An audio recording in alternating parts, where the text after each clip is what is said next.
Hello student, आज पढ़ेंगे एक हिंदी का एक टॉपिक अलंकार। तो कक्षा 10 में 3 अलंकार पूछे जाते हैं, रूपक अलंकार, उपमा अलंकार और उत्प्रेक्षा अलंकार, जिनमें से एक पेपर में पूछा जाता है तो हमें उसके 2 अंक निर्धारित होते हैं। तो आइए देखते हैं रूपक अलंकार। जहाँ उपमेय में उपमान का भेद रहित आरोप हो, जहाँ उपमेय में उपमान का भेद रहित आरोप हो वहाँ रूपक अलंकार होता है। उदाहरण है इसका चरण कमल बंदो हरिराई। स्पष्टीकरण है उपर्युक्त उदाहरण में चरण प्रस्तुत व कमल अप्रस्तुत है। आगे देखते हैं रूपक अलंकार। जहाँ उपमेय में उपमान का भेद रहित आरोप हो, जहाँ उपमेय में उपमान का भेद रहित आरोप हो वहाँ रूपक अलंकार होता है। उदाहरण चरण कमल बंदो हरिराई।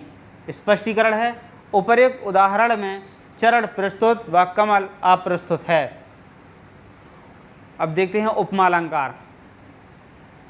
समान गुणधर्म आदि के आधार पर जहाँ उपमेय में उपमान की तुलना की जाए वहाँ उपमा अलंकार होता है। समान गुणधर्म आदि के आधार पर जहाँ उपमेय की उपमान से तुलना की जाए वहाँ उपमा अलंकार होता है। समान गुणधर्म आदि के आधार पर जहाँ उपमेय की उपमान से तुलना की जाए वहाँ उपमा अलंकार होता है।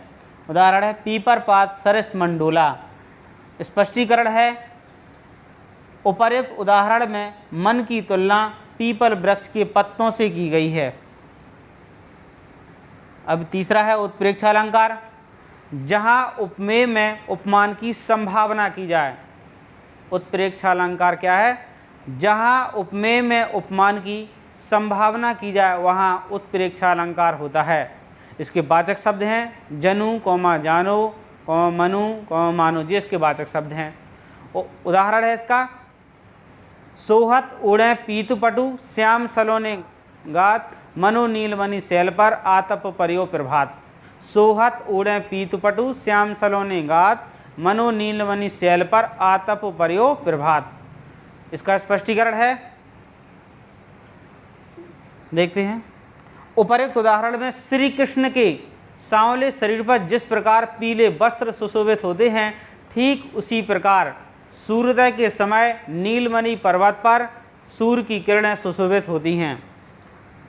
उत्प्रेक्षा अलंकार था।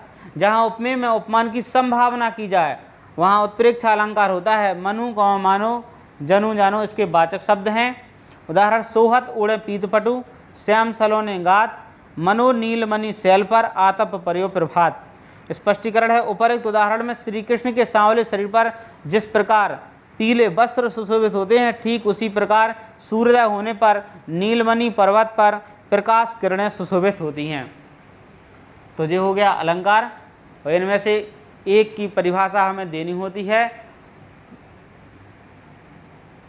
यदि आपको वीडियो पसंद आया हो तो अपने दोस्तों के साथ शेयर करिए और चैनल को सब्सक्राइब कीजिए, लाइक कीजिए, कमेंट कीजिए। ठीक इसी से संबंधित अन्य वीडियो प्रतिदिन अपलोड होती रहेंगी।